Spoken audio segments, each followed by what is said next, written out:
Sabihin mo nga sa katabi mong kapatid, kasama ka dyan. So, yeah.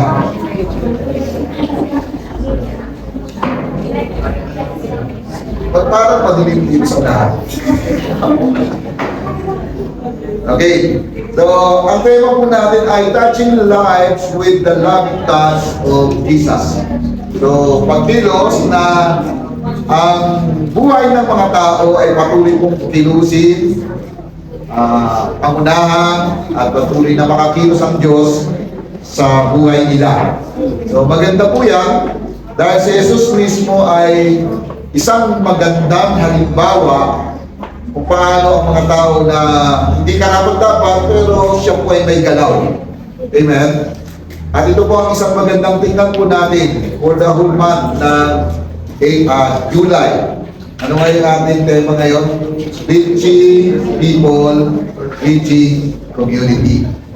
So, yung ating pong galaw, kung ako po ay tatay, dapat meron din akong influensya sa community ng mga katatayan. Kung ako po naman ay nanay, dapat may galaw din ako sa community ng mga kananayan. Kung young adult, young people, even young teens, dapat meron tayong particular function o gawa para maabot po sila. Kasi naniniwala po ako, hindi po ito magagawa lang ng isang tao.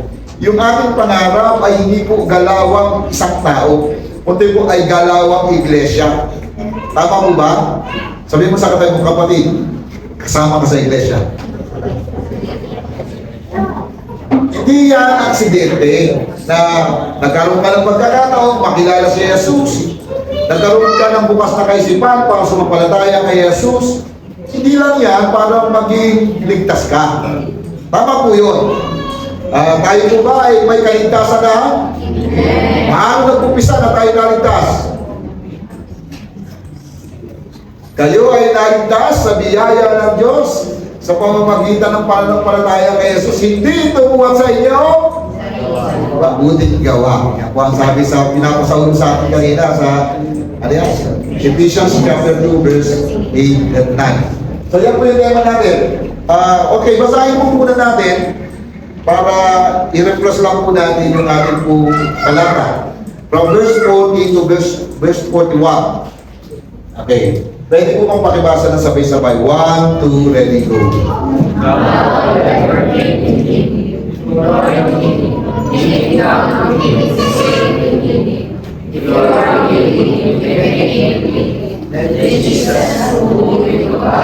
Stretch out his hand and touch me, and said to him, I am willing, be cleansed. Let's pray. Panginoong Diyos, purihin ka sa iyaya, kalakasan, kasiglahan, even opportunity, Panginoon, na binubukas mo sa amin, maging bahagi kami, Panginoon, sa naisin mo at sa plano mo.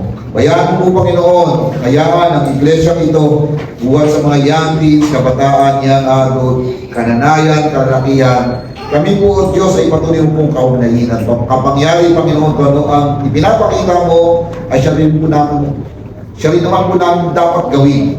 Tulungan mo kami, O Diyos, na mangyari ang banal na kalooban. Sa pangalan po ng Panginoong Jesus. Amen. Amen. Malinaw po dito yung eksaktong sitwasyon na yung leper po, yung, anong tawag dyan? Yung Melchizedek. Yung Melchizedek po ay humihingi ng awa kay Jesus. At siya po ay nanindig luhod. So, meaning, meron siyang matindi pangangailangan. Pag pinag-uusapan mo sa panahon ni Jesus, ikaw ay may keto, maraming aspeto sa buhay mo ang masyadong affected. Number one, physically, hindi ka makalapit sa kapwa mo, sa pamilya mo, kasi ikaw ay isolated. Hindi kayo sinasama. Maski sa sarili mong pamilya, hinihiwalay ka. So, ano ang magiging feeling mo? Hindi mo kasama ang pamilya mo, nabubuhay ka sa kalungkutan. Ang tao parang walang pamilya, parang hindi niya sigurado ang galawan. Tapos nangangapa siya, walang direksyon. Salamat po! Tayo mga Kristiyano may pamilya. Amen? Bibigay nga natin malakas na palakpak sa bandal sa ating pamilya tayo. Hindi naman may pamilya tayo, meron tayong malaking pamilya. Ano yung malaking pamilya natin? Yan yung ating iglesia. Evangelical Church of the Risen Lord. Nung kami po ay mayroon pang maliliit na anak, si Damdan at saka si Sensen, meron kami nag-claim na sabi nila kami ang extended family. Ngayon po medyo matatanda na rin sila ngayon yan. Pero talagang yung pamilya ay nade-develop. Ang ibig sabihin yan, yung relationship lumalalim. Yan po yung pamilya. Hindi ibig sabihin perfecto, hindi ibig sabihin walang problema, pero ang pamilya po yan ay isang magandang kalagayan at karanasan ng bawat tao. Pero ang may ketong na ito, inihiwalay siya sa kanyang pamilya dahil may ketong siya. Yun yung social life niya. Talagang affected. Yung mga tao, inaayawan siya, nilalayuan siya kasi ang turing po sa kanya, marumi. So, hindi lamang nabubulok yung kanyang laman, kundi itinuturing siya marumi. Pangatlo, intellectually, mahirap kasi wala siyang makausap. Hindi siya makaugnay sa iba. At kung ikaw po ay isolated na tao, kung baga sa mga ay lagi kang nakabartulina, wala kang kausap, ano mangyayari sa'yo? Wala kang kausap, iwalay ka, yung isip mo minsan siguro, malilito yan. Naalala niyo po ba nung panahon ng pandemic? After nang bumaba yung pandemic, pwede kang bumili doon sa water. Pero sa labas po ng water, nung panahon na yun, ay nakapila sa labas ng tao. Meron akong nakausap during that time, habang kinakausap ko niya, sabi ko, kumusta ang iyong paglalagay sa bahay? Sabi niya, nakakabura, tsaka minsan parang mabaliw-baliw na ako. Sabi niya ganyan. Kaya ako lumabas, hindi dahil meron akong kailangan bilhin sa labas. Ang gusto ko lang, makasagap ng hangin at makita yung labas. So ibig sabihin, nung panahon pandemic, in-isolate ang tao, mabigat ang sitwasyon. Merong mga issue na yung iba ay sobrang nahihirapan mag-isip. Kayo ba naapektuhan ng pandemic ng panahon na yan? Salamat po, hindi kayo naapektuhan. Pero anyway, mentally, yung letter na ito, yung merong ketong na ito, ganun po ang kanyang kalagayan. Kaya, nung makita niya si Jesus, nagkaroon ng pag-asa. Sabi niya, maawa po kayo sa akin. Kung loloobin po ninyo, pagalingin niyo po ako. So yun po yung kanyang panawagan. So spiritually din po, affected siya. Bakit? Hindi naman siya pwede pumunta sa templo. Walang pagkakataon para magpunta siya doon. Kasi anong turing sa kanya? Marumi. So, at yung ganyang kalagayan, parang yung meketong na ito, untouchable. Bakit? Hindi pwedeng lapitan, hindi pwedeng hipuin. Kasi marumi ang kanyang kalagayan. Sa Old Testament, maraming tinuturing na marumi. Kapag ikaw po ay pumunta sa may patay, tuturing kang marumi. Pag ang babae, dinatnan ng kanyang buwan ng dalaw, itinuturing na marumi. Pero pag ikaw ay may keto, itinuturing ka din marumi. At sa ganong kalalagayan, hindi ka pwedeng pumunta ng templo at sumamba sa Diyos. So, talo ka na physically, talo ka na mentally, talo ka pa emotionally, talo ka pa socially, talo ka pa spiritually. Wow! So, kung ikaw talaga yung may ketong na yun, baka hindi lang luhod ang gagawin mo sa harapan ni Jesus. Maglulupas sa ikaw, Lord, maawa po kayo. Ganun siguro sasabihin natin. Tama po ba? So, ito po yung sitwasyon na makikita po natin sa kalagayan ng lumpong ito ay hindi pala lumpong. Nung may ketong na ito. So, dahil po sa kalagayan na yan, sabi sa verse 41, then Jesus moved with compassion, stretched out his hand and touched him and said to him, I am willing, be cleansed. From deep within, yung feeling ni Jesus, nahabag po siya. Ano ang unang galaw niya? Sabi niya, stretched out his hand and touched the leper. Bago niya sinabi, be clean. So, ang pinag-uusapan po natin ay touching lives with the loving touch of Jesus. Meaning, hindi pwedeng manatili ka na naaawa ka lang. Nararamdaman mo yung pag-aawa pero walang galaw. So hindi po yan ang ipinapakita ng Panginoon Yesus sa kanyang paghinto sa buhay ng may ketong na ito. At alam niyo po ba, maraming mga tao na para din may ketong. Anong ibig po sabihin? Una, wala silang pakialam sa Diyos. Pangalawa, may pamilya nga sila. Hindi naman matino, hindi naman maayos. Pangatlo, walang mga kaibigan. Sino ba mga walang kaibigan dito? Kapag ikaw po ay tao walang kaibigan, sorry, malungkot buhay ko. Kasi ang tao po, hindi nilikang mabuhay ng mag-isa. Nung nakita nga ni Jesus, ng Diyos, si Adan, di maganda yung nag-iisa. Kaya ang ginawa ng Diyos, pinatulog si Adan, at pagising ni Adan, nakita niya si Eva. Hinugot sa kanyang tadya. Tapos, ginawang Eva. Pagising ni Adan, wow! Laman ng aking laman at buto ng aking buto. Na-inlove ka agad si Adan.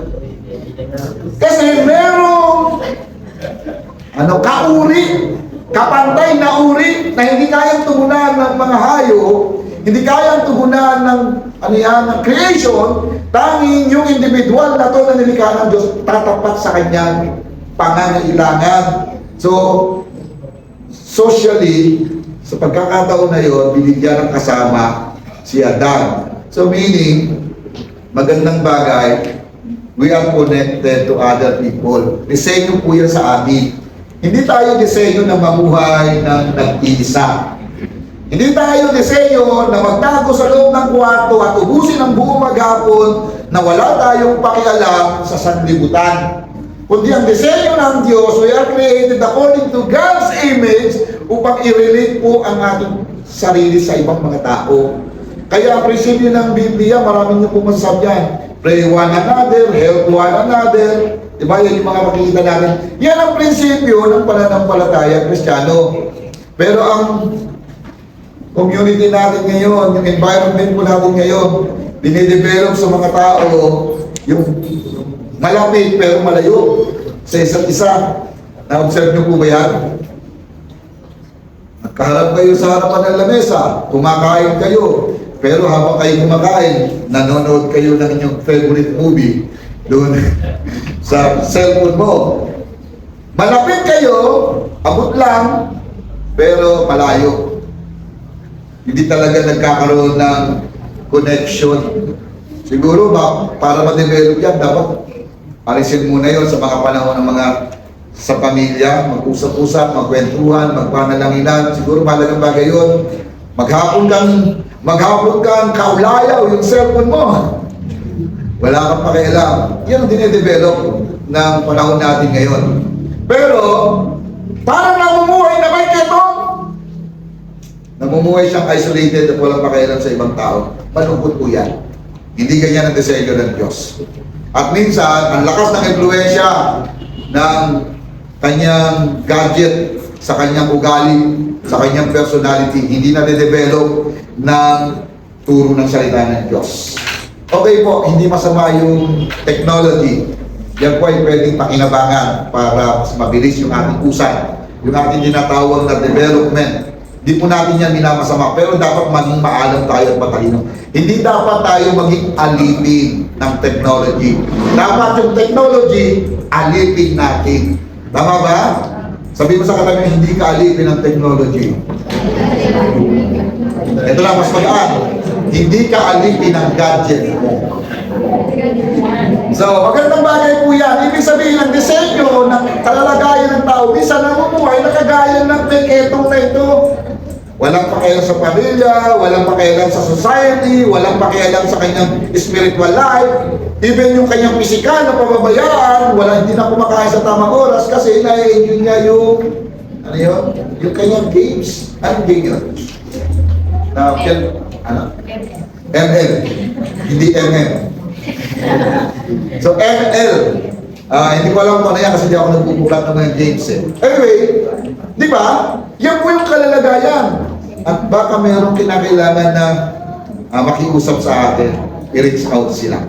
Sa pamilya niyo ba, maraming dapat i-reach out. So ito po yung matinding kalagayan at yung simpleng background ng Meketong na ito. Kaya po siya, nakita niya yung kanyang pangangailangan, humingi po siya ng awa sa Panginoon. Okay, si Jesus moved with compassion, stretched out his hand and touched him and said to him, I am willing, then be cleansed. Galing, no? Sana ganun lang galaw sa mga solusyon ng problema, no? Okay, I am willing now! Okay na yan. Sana ganon. Pero siyempre, iba yung sitwasyon natin ngayon. Pero ang Diyos may ganun galawan. Ibig sabihin, pag lumapit tayo sa Kanya, meron siyang paraan to deal your problem. Tama ba? Ano ang issue mo? Hindi ko yan alam. Pero pag ini-open mo yan kay Lord, pwede yan ma-deal. Pwede yan ma-settle. So, pero pag magsasarili ka lang, isipin mo lang, hindi, okay lang to, okay lang to, okay lang to, okay lang to. Along the way, hindi mo napapansin, na-isolate mo na yung sarili mo. So, medyo mahirap yun. Nahihirapan ka na. At minsan, basa mo sa ibang mga tao, puro negatibo na. So, baka ganyan na po yung galaw natin. Anyway, ang isang magandang bagay dito, Jesus moved with compassion that touched this man. Then, naayos po yung sitwasyon. Ngayon, ang tanong ko po, ay ito, tingnan natin.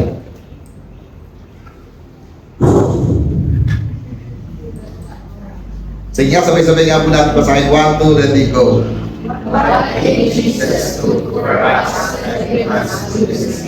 Ano ang ginawa ni Jesus? At para sa atin, dapat, ganoon din naman ang dapat natin gawin. So, yung ginawa niya, di ba? May ginawa siya, okay? Ano naman ang pwede natin gawin na dapat kagaya ng ginawa ni Jesus? Dalawang bagay lang po ang nakita ko na pwede natin gawin. Number 1 po, yan. Ito po yung unang hakbang na pwede mag-develop sa akin, being compassionate. So, anong sabi niya? Move with compassion, stretch out his hand, and touch him. So, ano po yung mas magandang bigyan pansin sa bagay na yan? Yung compassion po, hindi lang yan parang simpleng naawa ka lang. Ibig sabihin, yung compassion ay meron niyang action. Hindi pwede naawa ka lang, pero wala kang galaw.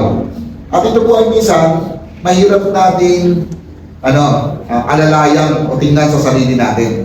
Naawa ka, pero minsan dapat maging matalino ka rin. Anong ibig mo sabihin, Pastor? Di ba minsan naawa ka kagad sa mga humihingi ka? Halimbawa, may pupunta ka, may dalang resenta, tapos manghihingi ng tulong.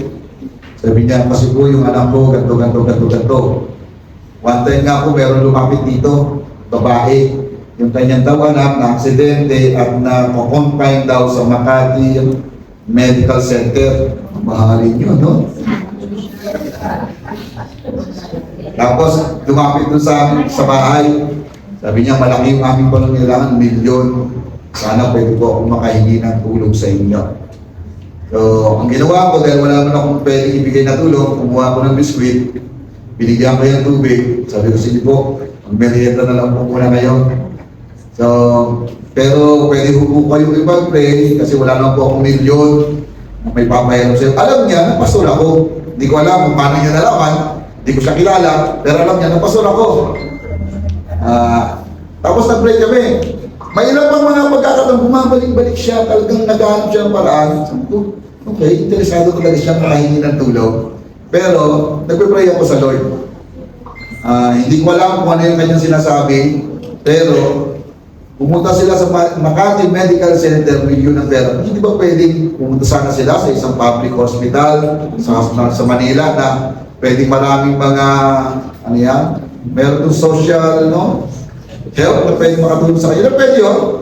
Hindi ako sanay sa hospital eh. Hindi ako nabuhay sa hospital. Lagi lang po ako sa hospital.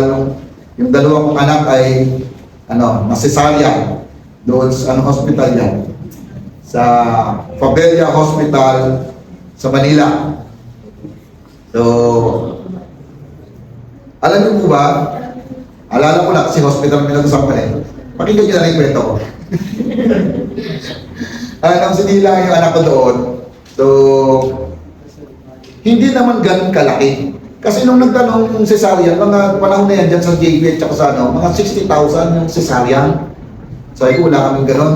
At sabi ni Jim, habang nag-usap mo, naku, mahihirapan ako mana kung may ganyan 60,000. Medyo mabigat yun sa panahon namin yun. So, maganda na lamang, meron nag-introduce sa amin isang doktor, si Dr. Ilim ng IMUS. Tapos siya ang director ng Opelia Hospital. So, regularly, dito kami nagpapacheck up. Pagkatapos, recorded yung aming record doon sa Opelia Hospital. Pagdating nung kaarawan na, dinala kami doon at mabilis na merong tumanggap sa amin. Ito po, meron kaming babayaran na 5,000 pesos. Dahil nasisarian si Mrs. So, mabigat po yun. Sa panahon namin, ng panahon na yan, medyo mataas na sa amin. Kasi hindi naman malaki ang aming income. So, tapos, pero meron ako nakaprepare naman na pambayad. So, meron ako parang 5,000 din. So, sabi ko, pag binayad ko yung 5,000, wala na kami pamasahe pa uwi. Kasi wala na pamasahe.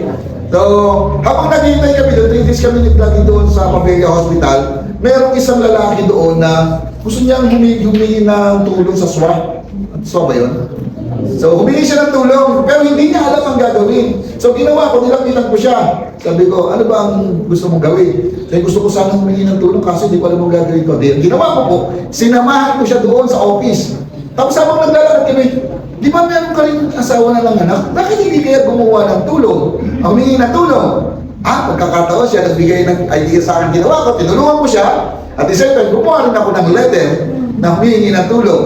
So, yung 5,000 po, natulungan po siya, yung 5,000 na babayaran namin, good news, naging 4,000 na lang.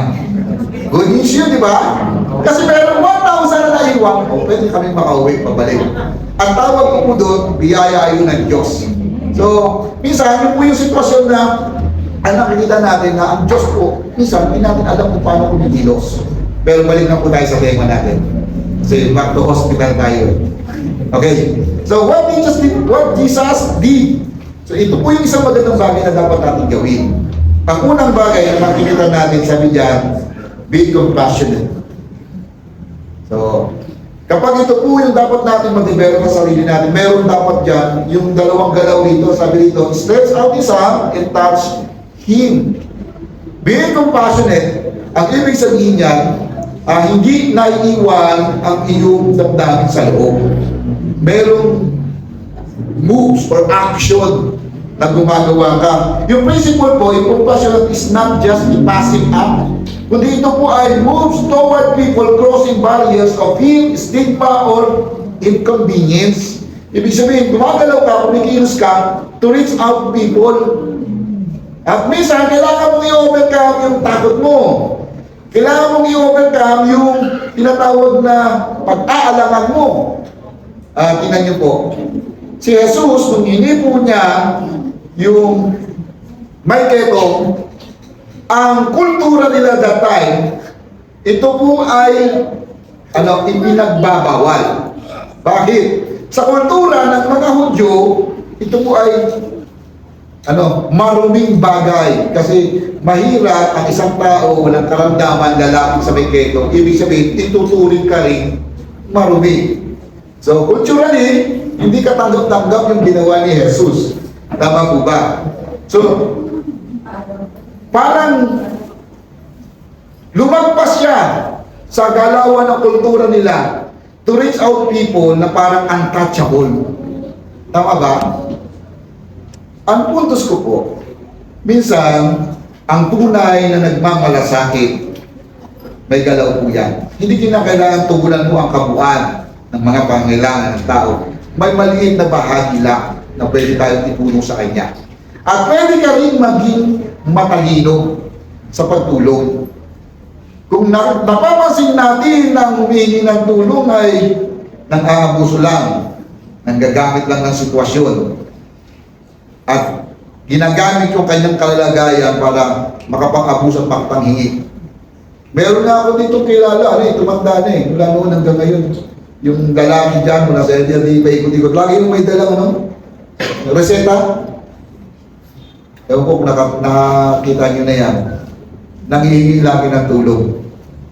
Tapos meron naman dati dito pa kami, sa kabilang bahay dito, magkasama naman. Linggo-linggo, nangihingi ng aguloy. Tapos, sabi ko, di ba libre naman ngayon yung namatayan? Sa inyo, sabi ko, nung nakaraang linggo po kasi, nangihingi na kayo ng aguloy. Hanggang ngayon, iba naman to. Hindi, iba naman to. Sabi ko, linggo-linggo ba may patay kayo? Aba, 75 barangay tayo rito. Sabi, anong ibig sabihin? Nagmumulek siya ng mga death certificate para makapanghingi ng abuloy? So anong meaning no? Meron mga taong ginagamit yun. Hindi ko alam kung binibigay nila doon sa namatayan. So meron pang aabuso. Anong pinupuntos ko? Hindi po masamang humingi ng tulong. Magbigay ng tulong. Pero dapat maging wise din po tayo. So, minsan gagamitin po yung mga pangalan. Kaya minsan, meron kami instruction sa mga kabataan dito. Sabi ko, pag nagtanong ko anong pangalan ng sinong pastor ang hinahanap, tanong niyo sinong pastor ang hinahanap. Yung pastor dyan. Sino ba pastor? Kasi hindi nila alam talaga kung sino yung pastor. Nagtime na, sa akin nagtatanong sino yung pastor? Papakilala ba ako? So, ano po ba kailangan ninyo? So, parang regular na merong ganon. Ano pinupuntos ko mga kapatid? Be compassionate. Pero dapat maging wise din po tayo. Dahil sa panahon natin ngayon, maraming abusador. Tignan niyo po yung katabi niyo. Na-abuse na ba yan?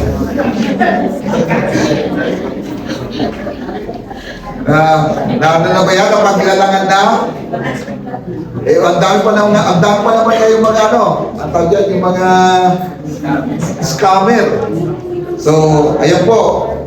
Marami pong mga galaw. Ang sabi rito, pwede natin gayahin. Be compassionate. So, ang ibig ko lamang pong ipuntos, yung being compassionate, ito po ay, you are moving towards sa pangangailangan ng mga tao. At gumagawa ka, kahit pa medyo alanganin ng mga sitwasyon. Kapag napatunayan mo yung pangangailangan, ay opportunity yan para ipanaman natin sa kanila yung habag, kung paano nahabag ang Panginoon Jesus. Paano naman kapatid? May inopen na opportunity na patunayan mo kailangan. Walang opportunity na nangyayari. Ibig sabihin, ganito po ang sitwasyon. May opportunity, nagkaroon ka ng pagkakataon. Pero walang nangyaring opportunity. Wala kang pagkakataon tumulong. Pwede bang gumawa ng opportunity?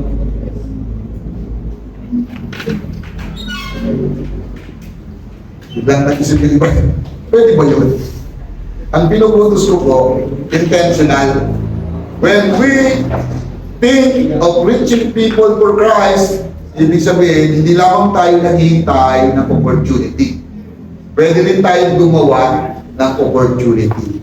At best example po yan sa ginawa ng mga kabataan na gumawa sila ng letter at sabi nila, reaching community, sumulat sila sa isang barangay captain, pagkatapos every Saturday nagpaalam sila, first Saturday, maglilinis sila sa community, second Saturday, magpapakain ng 150 na mga bata, third Saturday, aabutin nila ang mga nanay para magpasumba, and last Saturday, tatawagin nila yung kapitan, yung mga barangay tanod, yung mga kagawad doon para ipag-pray at sharean ang gospel upang lumakad sila sa katwiran ng Panginoon. That is reaching community. Walang opportunity pero gumawa ng opportunity. Magandang example po yun. So meaning, kung tayo po ay talagang malinaw na gusto natin makapangyari ang kalooban ng Diyos dun sa reaching people and reaching community, gawan po natin ang pagkakataon. Kahapon po, nandoon po kami sa teamwork training. Pero nakabantay po ako doon sa GC ng mga tumayo. Sabi ko, kumusta? May mga pictures na ba? Excited po ako kasi alam daw, nagpe-pray din po ako doon. Nung pagdating ko, yun ang una ko talagang tinanong, kumusta? Parang hindi sila masyadong excited magkwento. Pero sabi niya, hindi kami nagkaroon ng pagkakataon, i-gather sila para makapag-share ng word. Ang ginawa sa amin, pagdating namin doon, may sumama sa amin, dinalakad kami doon sa kalsada para maglinis. So, nung matapos ang maglinis, saka na ako nakagawa ng pagkakataon para magbigay ng rocks. So, pero alam niyo po ba mga kapatid, na yung galaw na yun ay hindi galaw na kabataan lang. Yun ay galaw ng iglesia. As we celebrate 49 years of anniversary. Alam niyo po ba yan mga kapatid? Alam natin. So anong bahagi doon na tayo nakipag-participate? Doon sa gawain na yan. Nag-pray ba tayo? Nag-support ba tayo? Kasi nung nakaraang linggo, every individual mag-share ng 100 pesos kasi may mga pangangailangan niya. Siguro susunod na Sabado, mas malaki-laki po yan. 150 na kabataan ang papakainin. At the same time, yung mga Saturday class teacher natin, turuan sila mag-share ng gospel, ha? Para turuan sila yung mga bata. Meron silang 5 fingers to share the gospel. Narinig ko kahapon, kahit daw yung 6 years old, 7 years old, kaya i-share yun. Tapos kaya mo unawaan yung mensahe ng Ebanghelyo. So salamat po, meron mga nag-isip ng ganyang pamamaraan, kahit bata, kaya i-reach out. So ano po sinasabi ko? Gawain po ito ng iglesia. Pero, parang tingin natin, hindi tayo kasali. Kapatid, kasali po ba tayo sa iglesia? Amen. Salamat po, palakpakan naman natin ang Lord. Kasi parang walang galaw. Nananawagan tayo na manalangin, linggo-linggo. Gusto natin mag-abot yung mga pamilya natin. Gusto natin mag-abot ang community natin. Gusto natin mag-abot yung mga katrabaho natin. Still, pag nanawagan tayo sa pananalangin, walang gustong tumaya sa pananalangin. Malungkot. Mga kapatid, anong pinupuntos ko? Ang pananalangin ay malaking galaw para ang kamay ng Diyos ay bumaba at kumilos sa puso at isipan ng mga taong tunay na nangangailangan. Pero ang sabi lang na, busy ako, Lord. Lord, wala akong time, Lord. Mga kapatid, ang hirap lagi na lamang hawakan na wala tayong panahon. Kapag nagkaroon ng pagkakataon, wala nang panahon ng Lord sa amin, baka magsisi tayo. Pero isang magandang bagay, naroon ang opportunity, ibinubukas ng Panginoon, na makibahagi tayo sa galawang nais mangyari ng ating Panginoon. Amen po ba? Pwede mo palakpakan ng Lord. Be compassionate! At pwede mangyari yan, nade-develop yan, kapag meron kang seryosong pananalangin sa Panginoon. Natandaan po ninyo, Matthew chapter 9, verse 38, nag-ikot-ikot si Jesus doon sa iba't ibang lugar. Naawa siya sa mga tao kasi ang kalagayan ng mga tao, walang pastor na nangangalaga sa kanila. Ang sabi niya, kinausap niya yung mga alagad niya, manalangin kayo sa may-ari na magpadala ng mga manggagawa. Sagana ang aanihin, ngunit kakaunti ang gumagawa. Mga kapatid, nung kinausap ni Jesus, yung kanyang mga alagad, hindi lang sila nanatiling nanalangin. Sila mismo, after nilang mag-pray, na-sense po nila, sila ang instrumento ng Lord to move out, to reach those people na nangangailangan. Hindi po ito magagawa ng isang tao. Gawain ito ng buong iglesia. Gawain ito ng mga tunay na Kristiyano at disipulo ni Jesus. Amen? Sabihin mo sa katabi mo, kalabitin mo, kapatid, disipulo ka ni Jesus. Tandaan niyo po yan, mamaya i-clarify po natin kung hindi disipulo ni Jesus. Meaning, being compassionate, dapat ma-reach out natin, maabot natin yung mga tao na tunay na nangangailangan. I-connect po natin yung buhay natin sa kanila. Amen? So, pero nag-umpisa yan, dapat ma-develop deep within. Kasi kung hindi mo talaga naranasan ang hipuin ng Diyos deep within, ano ang karanasan mo? May sense o forward mo sa iba yung galaw na yan, na hipuin ang buhay ng mga tao. Kung hindi mo nasa-sense sa buhay mo, na tayo man ay kinahabagan ng Panginoon. So mga kapatid, we are celebrating 49 years of anniversary. For 49 years, naging matapat ang Panginoon. For 49 years, maraming nagtagumpay sa mga problema sa buhay. For 49 years, marami pong nabago na ang buhay. Ang galaw ng Diyos, hindi tumigil. For 49 years, mga buhay na binago, pinaunlad, at binibigyan ng maraming pagkakataong makibahagi sa galawan ng Panginoon. Gusto ko na pong ipanawagan, ang gawain ng iglesia, hindi po gawain ng pastor. Ang gawain ng iglesia ay gawain po ng buong mananampalataya.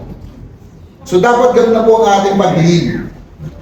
Pero kapag nanatili po tayo sa dating pagtingin na ang gawain ng iglesia ay trabaho ng pastor, so ang gagawin natin, lalagyan natin ng maraming assignment ng pastor, at kapag hindi niya nagawa, evaluate natin, wala kayong ginagawa. Pero ang katotohanan po, ang trabaho talaga ng manggagawa, i-develop ang buong iglesia at sama-sama tayong gagawa sa plano, direksyon at kalooban ng Panginoon. Amen po ba? Hindi ba palakpakan ng Lord? Kapag hindi po yan ginagawa ng pastor, pwede namin sabihin, walang ginagawa si pastor. Pero, kapatid, hindi ba nag-usap sa iyo ang Panginoon? Na ikaw ay kasama sa gusto niya maging instrumento. Huwag po natin po usuhin yung idea na yung idea na matanda na ako, wala na akong magagawa, mahina na ako. Kapatid, katwiran niya na kumakalas sa direksyon at plano ng kalooban ng Panginoon. Ang gusto ng Diyos, in every day, dapat mayroong representative ang Lord. Kaya matanda ka, bata ka, young teens ka, dapat mayroong galaw tayo, nakabahagi sa plano at kalooban ng Diyos. Nasa likuran po ng isipan natin na tayo po ang instrumento pang lalong mapalawak ang kaharian ng Diyos. At hindi po yan kumakala sa plano at kalooban ng Panginoon. Pero minsan, mayroong mga programa, mukhang masaya, maraming activities, nakakapagod, pero pag in-evaluate mo, meron ba itong galaw sa plano ng Diyos about Great Commission? Okay, busy po. Meron akong tinanong kahapon na estudyante ko. Sabi ko, ano sa tingin mo ang participation mo for church growth? Sabi niya ganito, number 1, ako po yung gumagawa ng mga PowerPoint. Okay, maganda yan. Nakapagod po yan. So, marami po siyang binanggit. Number 2 po, ako rin po yung nagla-line up ng mga songs doon sa mga song leader. So, sabi ko, maganda rin yan. At minsan, nakakapagod din mag-isip. Tama ba? Yung mga song leader, mahirap mag-isip doon yung mag-fit in. Sabi, tanong ko, ay ito, pero yung bang ginawa mo, may contribution po ba yun para sa fulfillment ng Great Commission? Nagpagod, may isip, may effort. So, nung malaman niya, parang, okay lang, napagod din naman ako. May ginawa ka naman. Pero pag i-evaluate mo, babalik lang po tayo sa programa. Ano yung programa? Fulfill the Great Commission. So, maaaring marami po tayong ginagawa. Pero dapat sikapin natin na may kinalaman sa fulfillment ng Great Commission. Making disciples, that is pangunahin to fulfill the Great Commission. Develop leadership na magde-develop ng ibang mga leaders. Pangalawang galaw para ma-develop ang maraming gagalaw at pagpupulong. Teaching children na hindi lang sila tuturuan magbasa ng Bible.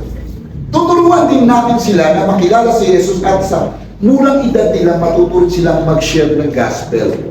At tingin ko po, yun dapat talaga ang buong programa ng iglesia.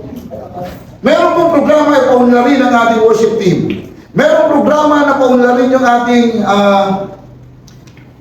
pagsasaayos ng ating building. Maganda po yan.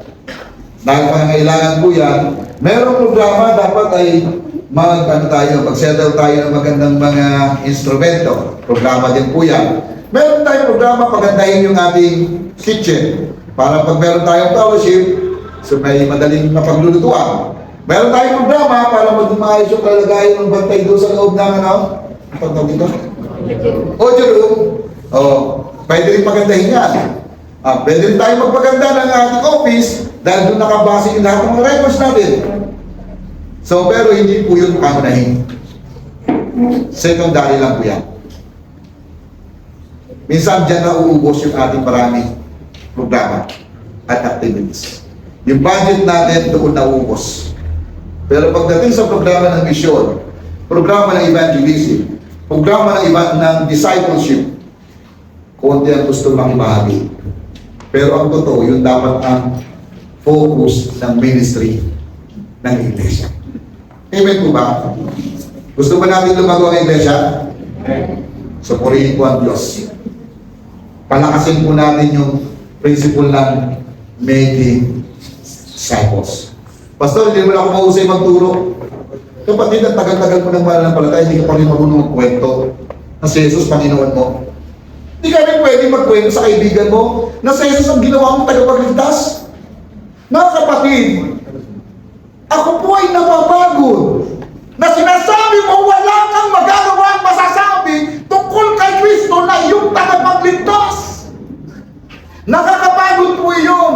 Kapag ikaw ay lumabas ng iglesia, parang buhay na buhay yung pananampalataya mo. Pero paglabas mo ng iglesia, wala ka na, nakalimutan mo na ikaw ay Kristiyano, na tayong lahat ay anak ng Diyos. Mga kapatid, isang panawagan, hindi po ako nagagalit. I'm just giving emphasis.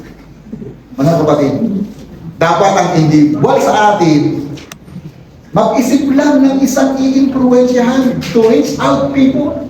Pwedeng family, classmate, kaibigan, at yung mga maaari, pwede rin yung tinatawag na kaututang dila. Ano yan? Kaututang dila. Kachismisan. Ang pinuputos ko po, be compassionate. Pero dapat mag-move out tayo. Huwag lamang po na lagi ka na lamang naaawa sa sarili mo. Kawawa naman ako. Wala akong masayang. Kawawa naman ako. Hindi ba ako yung sinelas ko? Kapag ganun po, lagi na lang tayo mukhang kawawa, di mo makikita, meron pang mas nangangailangan sa iyo. Salamat po mga kapatid. Hindi na tayo kawawa. Amen? Kinahabagan tayo ng Panginoon kasi gusto niya maging instrumento tayo to reach out people. With the principle of being compassionate, meaning may magagawa tayo. Amen po. Sabi mo nga sa katabi mong kapatid, may magagawa. So, yan po. Unang bagay na pwede natin gayahin kay Jesus, be compassionate. And that is, moving compassion is stretch out. Sino yung dapat abutin? Then, touch Him. Kung may pagkakataon, tulungan natin. So, salamat po. Nararamdaman ko na kasi parang tanda ko na talaga. Pag binabalikan ko po yung mga nakaraan, sabi ko, konting panahon na lang siguro yung aking may lalaki. Dapat may bato ng may bato yung baton sa young generation. Huwag na po tayong magbalik-balik pa sa nakaraan na hindi naman nakakatulong para maging gising yung damdamin natin. Pag naalala mo yung nakaraan, masyado kang nagigilty, tapusin mo na yun. Tapos na ang nakaraan. Tama ba? We are looking forward sa plano at gagawin ng Panginoon sa ating iglesia. Amen? Pwede bang palakpakan ng Lord? So, ang best principle na pwede natin tapusin ngayon, yung sinasabi ni Paul, sabi niya, kalimutan ang nakaraan, I look forward for eternal purpose ng buhay ng Diyos, ng plano ng Diyos sa buhay natin. So, hindi ko po sinasabi na yung nakaraan ay na walang nagawa. Totoo po, pero tapos na yun. Kung yan man ay bad experience, tuldukan mo na. Tapos na yan. Gumawa tayo ng unang hakbang kung paano si Jesus. Pag pinag-aralan niyo po yung buong chapter 1 ng Mark, sinasabi po dyan, talagang immediately, lagi pa sa bababasa dyan, immediately, binag ko nga po rito immediately.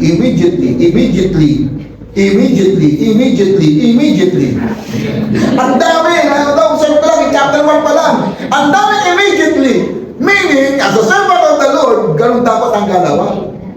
Being compassionate dapat immediately we are responding dun sa needs ng mga taong tunay na gustong abutin ng Panginoon. Amen? Pwede bang palakpakan ng Lord?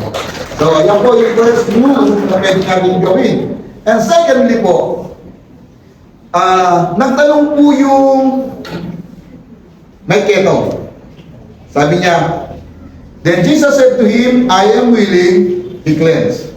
Kasi ang sabi ng may ketong sa verse 14, and the leper came to him, imploring him, and kneeling said to him, if you will, you can make me clean. Kung kalooban po ninyo, pwede nyo po akong ayusin. Ang sabi ni Jesus, then Jesus said, I am willing, then be cleansed. Sinasabi niya, ang ikalawang bagay na pwede natin gayahin sa galaw ni Jesus to reach out people, dapat willing po tayo. Hindi lamang na sense mo na naawa ka. Hindi lamang na sense mo meron ka kakayanang tumugon. Kundi dapat masense din natin willing tayo sa plano at kalooban ng Diyos. Tanong, are you willing to submit sa plano ng Diyos? Magandang sagot yan. Yung hindi sumagot, mag-isipan ko pa po, Pastor, hindi pa po ako sure. Mga kapatid, when we ask Jesus as Lord and Savior, dapat sure po tayo. Tama ba? Dapat sure tayo na talaga ginawa natin siyang Panginoon. Hindi po tayo mga perfecto, pero kapag sigurado po tayo na tinuring natin talagang Lord si Jesus, may gagawin ng Panginoon. Araw-araw gagawa ang Lord sa buhay natin. So, sabi dito, be willing. Okay. So, in verse 38, ito yung unang willingness na dapat meron tayo. Sabi diyan, but he said to them, let us go into the next towns that I may preach there also, because for this purpose I have come forth. Ano yung gusto ni Jesus? Sasama ka ba? Are you willing to go with Jesus to preach the gospel, to preach the word of God? Willing po ba tayo doon? Tatanungin ko po, willing ka ba makibahagi sa pagbabahagi ng salita ng Diyos? Parang nagdududa. Salamat po. Itong week na ito ay Saturday class. Nagtuturo sila ng 5 fingers of evangelism. Tapos kanina, naabutan ko, naka-plus po yung Ephesians chapter 2, verse 89. So dapat sa ulo na natin yan. Last 2 years ago, sinasa ulo na natin yan. Dapat alam na natin yan, sa bukang bibig natin, normal na sa buhay natin yan, share the gospel. And what essence, in what opportunity, dapat may pagkakataon tayong binabahagi yan. So, yung pangalawang bagay po, are we willing para sa plano ng Panginoon? Sabi niya, let us go into the next barangay. Barangay San Nicolas. Kasi dito taon na binanggit eh. Then preach the gospel to that particular community. Biglang nagbago yung translation ng talata. That is principle, mga kapatid. So are we willing maging part ng ganung galawan? Kasi ang prayer ko po, pagdating natin ng 50 years, meron tayong isa-celebrate na bagong iglesia lokal. Natatrabahuin nating Kristiyano. Hindi lamang tayo mag-send out ng isang manggagawa. O punta ka doon sa Barangay San Nicolas, mag-establish ka ng maraming OBS, umanap ka doon ng mga person of peace. Then kapag natagpuan mo sila, mag-set ka ng maraming OBS. At kapag na-develop na yun, meron ka ng church doon. So ikaw na ngayon ang magpapastor doon. Hindi lang simpleng ganon. Principle lang po yan para mag-establish ng bagong local church. Pero dapat po ang buong iglesia buhos, focus. Hindi ko po sinasabing bawal mag-isip ng plano sa pamilya, bawal magsikap, mag-aral, bawal mag-ipon ng kayamanan. Hindi ko po sinasabing bawal yan. Pero dapat lang lahat ng iyan may kinalaman upang suportahan ang plano at kalooban ng Panginoon. Amen? Pwede ba palakpakan ng Lord? Dito po sa Mark chapter 3, 7 and 8. Observe lang po natin yung talata nito. Sabay-sabay natin basahin. 1, 2, ready, go. And a great crowd followed from Galilee and Judea and Jerusalem and Judea and from beyond the Jordan and from around Palestine. When the great crowd heard all that, he was moved and came. In-emphasize po natin yung salitang disciples at salitang great crowd followed. So meaning, kung saan naroon si Jesus that time, sumusunod ng mga tao. Pero, sino ang mas close kay Jesus? Yung disciple. Sabi niya, Jesus withdrew with his disciple to the sea. Umalis sila kasi nagpupuka na yung mga tao. And a great crowd followed from Galilee. So malayo-layo yun, nalaman nila kung saan si Jesus, sumusunod po sila. Ngayon, ang tanong, are we part of, ano yan? Crowd or are we part of disciple? Crowd po ba tayo o disciple po tayo? Kasi meron po tatlong category ng maraming iglesia. May mga bahagi na nagsisimba sa church, part lang sila ng crowd. Meaning, attenders lang. Not necessary Kristiyano. Minsan, yan ay mga ususyero. Yung, observe lang, observe. Pero walang particular function na iniisip bilang bahagi ng iglesia. So, meron naman po yung tinatawag na congregation. And that congregation, yan po yung mga believers na. Pero, not necessary committed na sila. Alam nila, si Jesus yung Lord nila, si Jesus ang tinanggap nilang Panginoon, and part na sila ng congregation. Pero hindi mo sila maasahan sa pagsusulong ng plano ng Diyos. Ang trabaho po ng mga yan ay mga taga Zimbabwe. Zimbabwe.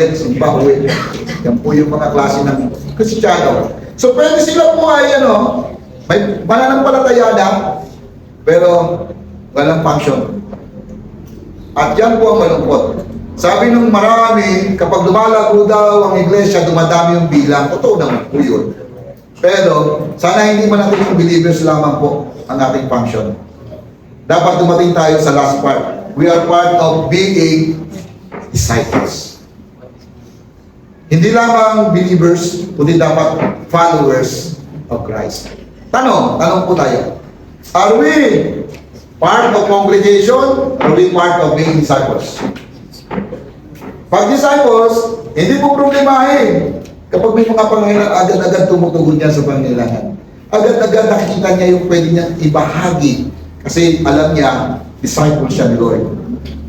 Hindi mo disciple ni Pastor. Gusto ko pong i-clarify yan. Kasi may nagbabanggit, ang dami mo ng disciples, mali po yun. Sinisikat po natin, ituro ang katotohanan ng turo ng Panginoon kasi gusto natin maraming maging disciple si Jesus. Dito po, sa church natin, maraming believers. Believers po ba tayo ni Jesus? Amen. Secondly, disciple po ba tayo ni Jesus? Amen. Wow. So, sa susunod na Sabado, pwede natin supportahan yung 150 children. Feeding program. Tapos, pwede mag-abot doon. Pwede ba gano'n yung ating action plan? Being disciples? O kaya naman, mag-pray na tayo ng isang pamilya. Na ikaw yung malapit doon. Pag-pray mo sila, punuin mo sila ng prayer, care, share. Prayer, care, share. Prayer, care, share. Then pag nagkaroon ng pagkakataon, reach out mo na po sila. Baka ikaw lamang ang instrumento na kita sa instrumento sa kanila. So ang putos ko po, when we say we are disciples, nagpaplano po tayo. Hindi lamang simpleng uwi tayo, masayain pala ng band, hindi po masama yan, pero dapat meron tayong galaw being disciples of Christ. Amen? Pwede ba palantakan ng Lord? Ito po yung lugar at inikot-ikot ni Jesus. Tingnan po. Yan, magdami yun. Sa Mark 3:7-8, from Tyre, Sidon, Judea, Galilee, Idumea, Jerusalem, Jordan, inikot po yan ni Jesus. At sa mga lugar na yan, kung saan naroon si Jesus, pinupuntahan siya. Ibig sabihin that time, sikat na si Jesus. Chapter 1 pa lang po, at chapter 3 pa lang po ng Mark, sikat na si Jesus. Pero marami mang crowd, pero they are not disciple of Jesus. Hindi po sabihin kung marami, ang usapin being disciple of Christ. Dahil sabi ng Matthew, ayon sa ating Great Commission, go and make disciples. Hindi po sila go and make the crowds. Hindi po ganun ang idea. Ang idea, make disciples. Meaning, being followers of Christ. Pakikalapit nyo na po yung katabi mo. Uulitin ko, disciple ka ni Jesus. Sa magandang bagay po yan, sabi ni Jesus, let us go into the next town to preach the gospel. Let us go to the next barangay to preach the gospel. Let's go to the next family to preach the gospel. Let's go to your classmate. The gospel. Mga kapatid, sa tagal ng ating pananampalataya, alam na po natin ang plano ng Diyos. Kailangan na lamang po natin magbigay ng action. So, kumilos po tayo. So, Jesus was with His disciples in the crowd. Pero, ang gusto ng Panginoon ay magkaroon ng mga disciples. Pero kung 5 level of engagement in Christ, sinulat po natin ng mabilis. Number 1 is community, the local area to reach out. Yan po yung mga tao na wala pang pagkakilala kay Jesus. Pero pinagpe-pray po natin na ma-reach out sila. And that's in community. So kung saan man yan, pwedeng sa Nicolas, pwedeng sa Litran, pwedeng sa 13, pwedeng yung mga abot natin, ibang barangay, pwede yan. Kasi ang usapin, bago umakyat si Jesus, meron talaga siyang iniwan, go and make disciples. Acts chapter 1, you are witness from Jerusalem, Judea, Samaria, hanggang doon sa dulo ng daigdig. Meaning, being disciples, merong plano sa atin. Yun po yung disenyo. At yun po ang gusto natin mangyari sa church. We are disciple of Jesus, not just a simple believer. We are disciple of Jesus. At hindi tayo simple community lang. Community who are disciple of Jesus Christ. Amen? So dapat meron tayong community na gustong ipinagpe-pray at abutin. Secondly po, yung crowd. Individual who have limited contact with the church. Pwede nagsisimba yan. Pwede occasional yan. Bawa pag ano kasi, pag anniversary, dumadami tayo, no? Yung upuan natin kulang. Occasional Christian, part the crowd. Pero hindi po yun ang hinahanap natin. Ano ba tayo? Occasional Christian? Kapag may mga special occasion lang, masaya tayo na ibahagi. Dapat hindi ganon. Ito po, parang very limited ang kanyang participation. Hindi mo siya pwede lubutin, pilitin. Pag binibigyan mo ng responsibility, parang, isipan ko po. Parang ganon. Pero dapat hindi tayo proud. Thirdly po, congregation. Regular attendees who are involved in the church. Ito naman po, believers na po ito. Involved na po siya sa church at regular na po na umaattend. So, binibigyan din po sila ng responsibility, involved na po sila, pero yung kanilang involvement depende lang sa ibinibigay nilang oras. So, part na sila ng church, pero congregation, believers po sila. Pero hindi pa rin po tayo dapat dito tumitigil. Ito po yung 4th level of engagement. Pakibasa nga po. 1, 2, ready, go. Members ought to serve in and study the Bible. Ito na po. Yung last part na ito na po pumapasok na yung tumataas na yung antas ng pagiging believer. Ikaw po ay committed, members, actively serve, give, and study the Bible. At minsan nag-open ka pa ng OBS. Pinag-aralan mo yung 5 lesson ng masamang babae na pinatawag ng kasalanan. Yung second lesson natin, masikip at maluwag na daan. Tapos yung masamang criminal na kapako sa krus. Tapos yung alibugang anak. So yung mga series of lesson pinag-aralan mo, tapos ini-open mo sa mga gusto mong abutin. So ito po, committed na sila. Fourth level of engagement in Christ. And finally po, tingnan niyo po. Tingnan niyo po yung last part. Basahin natin sabay-sabay. 1, 2, ready, go. For the leaders, volunteers, shall cooperate and be efficient. Yung iba po, dumating na sa committed. Pero yung talagang nag-lead na po sila, nag-volunteer na po sila, tapos sila po ay tumutulong na to influence yung congregation sa direksyon ng Panginoon. Ang tawag po namin dyan, core group. Di ba si Jesus, meron siyang 12 disciples, at doon sa 12 disciples, may naghudas. So yung naghudas, huwag natin gayahin. Pero yung 11, doon sa 11, merong 3 po na core group si Jesus. Di ba? Yan si John, si Santiago, na isa pa, si Peter. That is the core group. Yan yung kasama ni Jesus nung siya ay nanalangin doon sa Gethsemane, yung dinadabukan niya na yung kanyang sarili. Bigat na bigat siya. Meron siyang core group. So, church, hindi lamang dapat manatili tayo sa committed. Dapat dumating tayo sa punto, we are volunteering doon sa magagawa natin sa patunlan at paglago ng iglesia. So, tanong ko po, sino ang alam niya doon siya isa number 1? Part lang siya ng community. Walang nakataas sa kamay. Number 2, crowd. Walang commitment. Ayaw ka rin. Pangatlo, congregation. Believer na po. Believer, pero attendees lang. Pang-4, committed. Taas ang kamay. Pang-5, core. Salamat. May nakabot dito. Purihin ang Panginoon. Anyway, yung mga hindi sumasagot, alanganin sila at kanilang posisyon. Pero, sino bang hinahanap ni Jesus?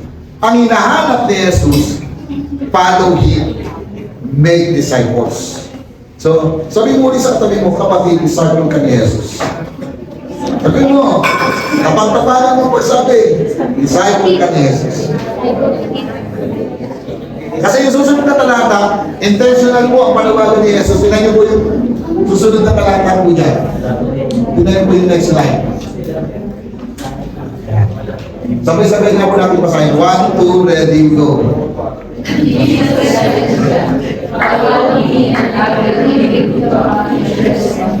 Follow me and I will make you fishers of men. Ang hinahanap niya po rito, hindi crowd, hindi po simpleng congregation.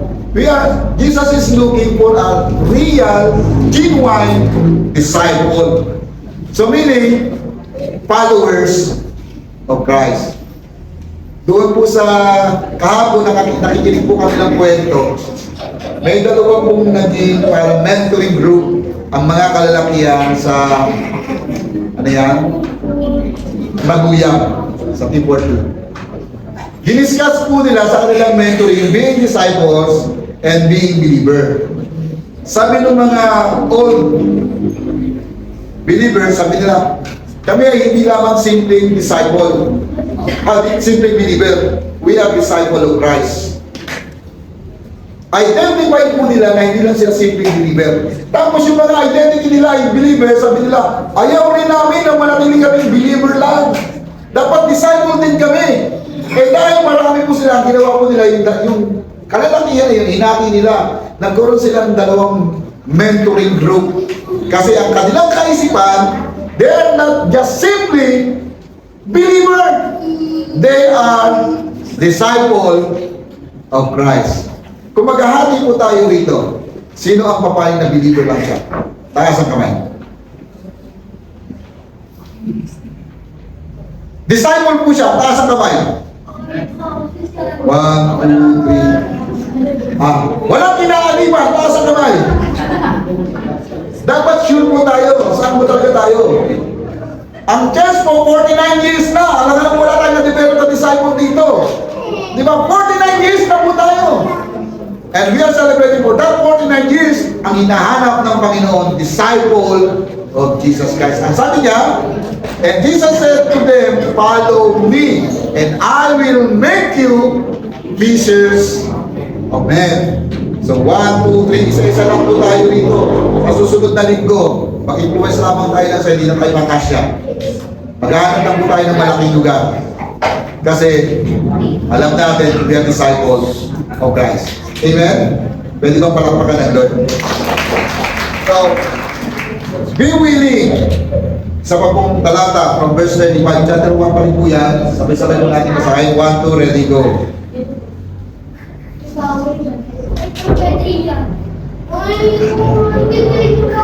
1, 2, ready, read. Rising early in the morning, while it was still dark, he departed and went out to the certain places, and there he prayed. Gusto ko yung last part. And he prayed. Jesus rising early in the morning, then he prayed. Meaning po, ang disciple pala ni Jesus, may time talaga. Kasi sabi niya, willing na maging bahagi kagaya ng dalaw ni Jesus. Kagaya ni Jesus, willing po siya. And then dapat willing po tayo doon. So, willing to pray. Meron kang tinatawag na spiritual discipline to pray. May time talaga yan. Yan ang tinatawag na time with the Lord.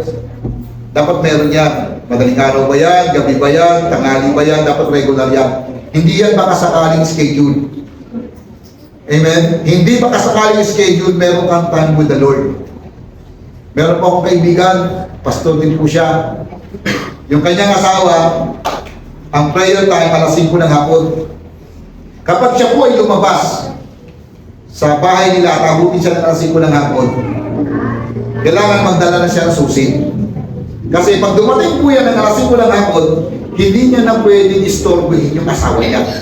Kasi yun yung time with the Lord. Nag-pray na po yan, nag-devotion na yan. Talagang, pagdating po ng 5 o'clock, time niya yun.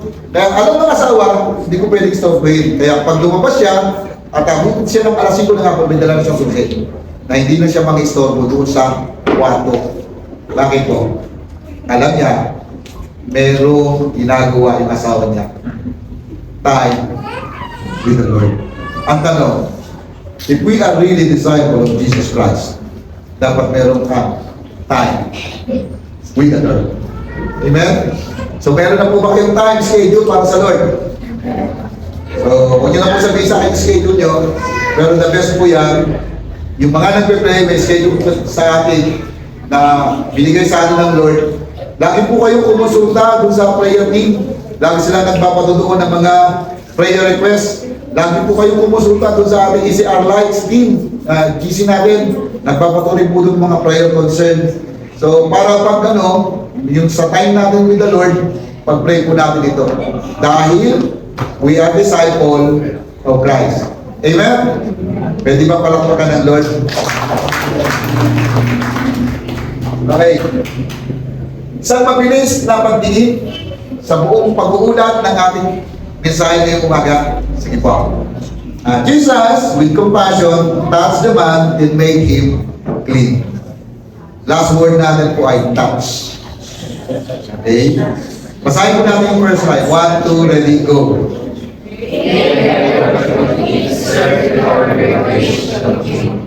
Kung mayroong opportunity, binubukas sa atin ng Panginoon. At kung wala naman, make your opportunity. So, ibig sabihin, take every opportunity to serve, to share the gospel in reaching community. Number 2 po, Obey the Lord Jesus, not like the obedience of the crowd. so hindi lamang dapat pagsunod na kagaya ng crowd, dapat tunay na disciple.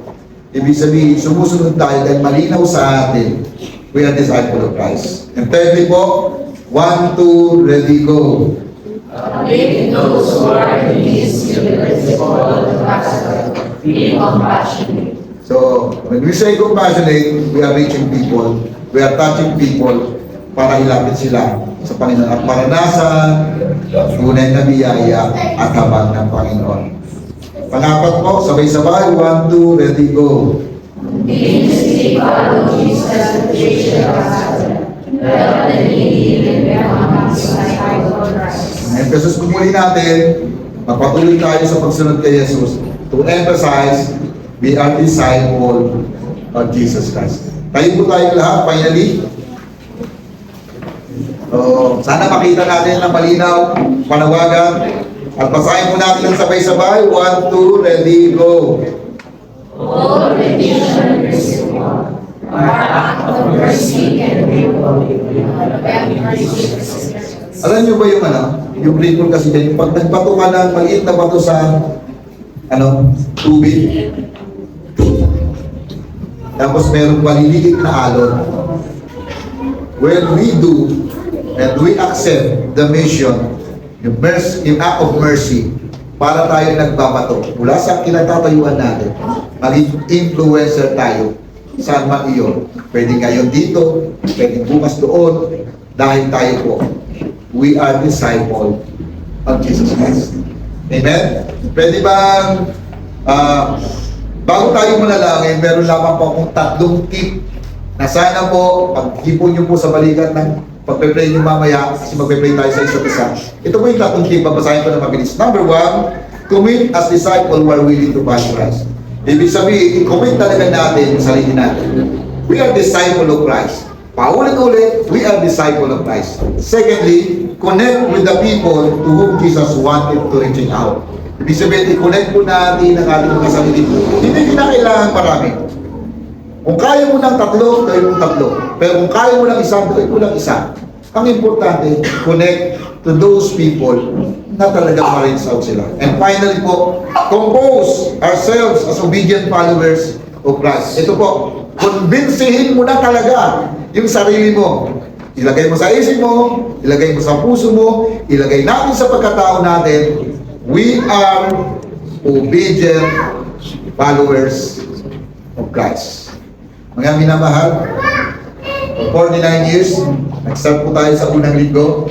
We are celebrating being disciple of Christ. Hawakan niyo po sa kanang balikan. Yan, ipag-pray po natin. Emphasis ng ating preaching na gamitin tayo ng Panginoon para to influence people.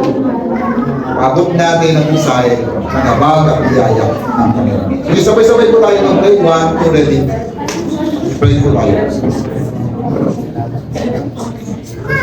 Kami, O Diyos, ay nagpapasalamat sa kabalan sa biyaya, sa tulong, sa pangunguna sa buhay namin. Alam po namin, Panginoon, ang bawat henerasyon, kalooban mo, instrumento, ang bawat henerasyon, instrumento,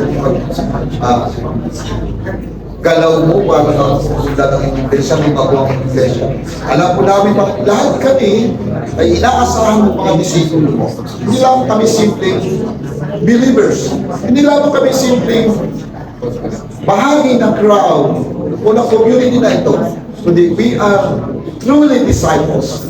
Disciple mo po kami. Kaya po Diyos, ang obligation na ito, kaya mo pong maiwan sa puso namin ang iyong panawagan. Kagaya ng sinabi, follow me and I will make you fishers of men. Salamat po. Salamat po. Sa iyong pagpuri, Panginoon, tingin po ang panalangin ng bawat isa. Sa pangalan ni Jesus. Amen. Amen.